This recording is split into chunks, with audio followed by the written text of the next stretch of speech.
What's up, everybody? Welcome to Podcast Now. I'm Alex, and may I present to you the worst Spider-Man PC review. Maybe, and I would honestly assume, the worst Spider-Man review on the planet. Now, I think this goes kind of hand in hand with the Miles Morales, the teenage swagger comment. I really feel like they both live in the same beautiful, messed up, like deeply disturbed world. And this comes from, of course, I mean, who else could really be capable of writing something like this? Polygon. We're not going to go after the writer, so it's most likely I'm just going to get rid of the name, although I did retweet it, so maybe you could say, well, why would you do it? I am making 1,000% sure we're all on the same page, and even for YouTube purposes, don't harass, don't attack, none of that stuff to this person. Let's laugh at them here. Absolutely, let's do it, but let's not take it, any farther than that. And they simply say, Spider-Man Remastered for PC looks great. The few bugs I saw will likely be okay in time for release. That said, playing a game in which Spider-Man helps the NYPD set up a surveillance state, and it's presented as a good thing, hard in 2018, harder now. Now, I suggest you don't click on the article, or you click on it through like an archive, so you're not actually, supporting them. You're not actually giving them a click. But what pretty much happens in this article is she does talk about like the actual game, and by game, I mainly mean performance, okay, like how it runs on the Steam Deck she talks about, bugs, and like, do those things exist? And then she brings up, this wasn't even her own idea. She actually references a former writer, I wonder why they're former, that talked about this exact topic of a surveillance state back in the day, I believe back in 2018, or maybe it was 2020. I think it was after the game had come out. So it wasn't even an original idea. It came from another former, which I assume maybe this person will be at some point in their lives, former Polygon writer. Now, if you're wondering, well, Alex, you're being pretty harsh. Well, this is what I always freaking talk about on this channel, okay? This person has some sort of issue, and I really don't know, how to help the person. Number one, it's a video game. Number two, well, no, actually, let's start with, let me, reverse it. Number one is this isn't going over well, okay? There's 407 quote tweets compared to 980 likes. In all tweets, there's, 515-ish. So this person's getting buried. The quote tweets are not very nice, right, in terms of, I guess, agreeing with her. The comments, the replies to her Twitter, are not people agreeing with her. This stuff doesn't fly.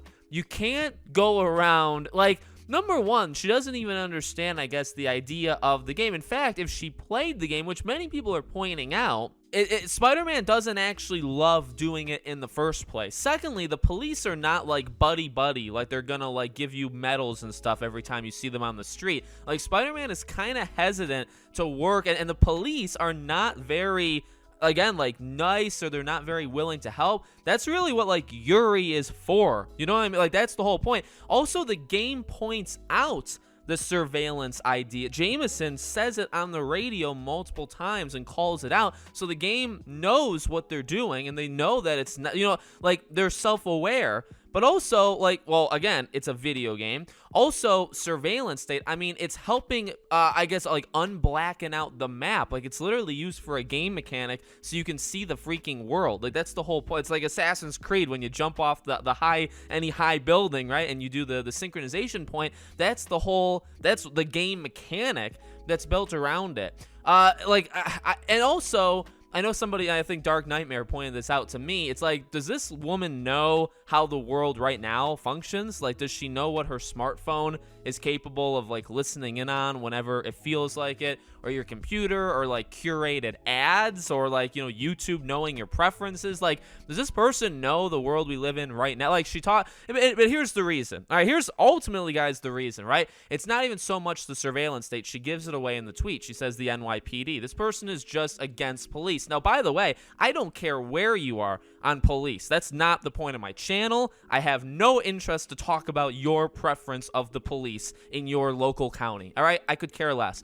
Let me just advise you that whatever you think, I totally respect. As long as you respect me, I respect you. But can you not bring it into a game about a fictional superhero that swings by webs and is trying to stop bad guys? Can we kind of separate those two things and say, well, in this game, you're setting up a survey. And again, he's reluctant to do it. And even when he's doing it, he's talking about how he's going to use it to capture bad. So like he's using the surveillance state in a positive way. Like that's like his mindset, Peter's mindset is in a positive way. He wants to do good with it. Whether or not it could be used to do bad, of course it can in real, like in the real world, but like that's not your character's again, it literally is just you're helping the police. Police are bad, so you're bad. And you're morally, you're morally like blackened now because of that. Like you, the player, you're playing this game, you maybe should reconsider your stance on buying a video game,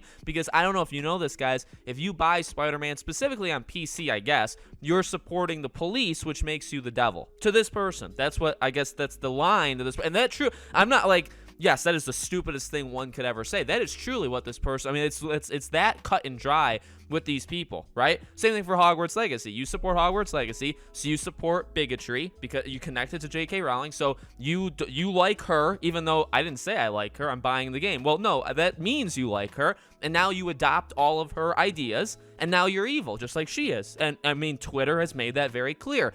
So, again, mentally ill, whatever you want to say. I mean, these people, I guess this person used to write for the Mary Sue. That's not surprising to me at all. Again, like, why am I being so aggressive? Because this stuff continues to happen, and this has no place in games. This needs to leave.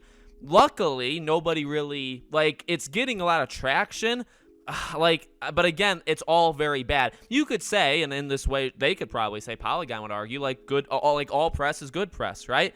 The Kotaku thing with the PS5 review, I mean, it's one of the worst things you could ever write about. Like, how they did it is one of the stupidest, like, just the most laughable things on planet Earth. But it got a lot of clicks, I'm sure, and it made them money. So the sad thing, like, I am not clicking on this article. Like, you can look at it in other ways that do not give them clicks. And I advise, if you want to read it, do it that way so you're not actually giving them clicks. And then you can laugh at them here and all that stuff. And then they lose both ways because you continue to show that these people, look, this is the final thing I'll say. This person doesn't belong in game journalism, right? I know game journalism isn't exactly game journalism right now, but if you want to, like, what game journalism should be, this person has no place in it.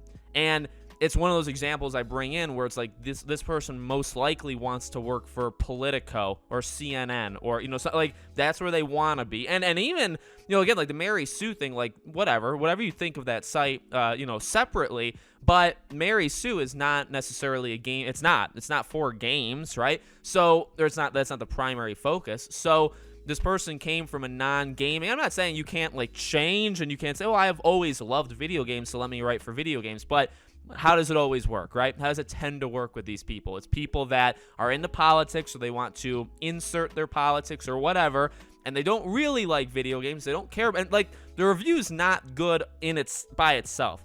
The paragraph about the surveillance state is one paragraph out of, like, 6, but the others are just saying, like, if it works on Steam Deck, and if there's bugs. Like, that's the game. It doesn't, I mean, I know the game's already come out, so what do you do for review? Mainly you talk about, like, the performance stuff, but it's not a great review in the first place. Like, I wouldn't be shocked if this person didn't really want to do this and doesn't want to be in game journalism, but it pays her bills, and I want bills to be paid, so that's fine. It's just, I don't know. It's another laughable thing. So let me know what you guys think in the comments. Make sure you guys are subscribed, bell icon turned on, so you know when all these videos go up. If you want to follow or support me anywhere else, all my social media is in the description below. Thank you guys for watching, and I'll see you all on the next one.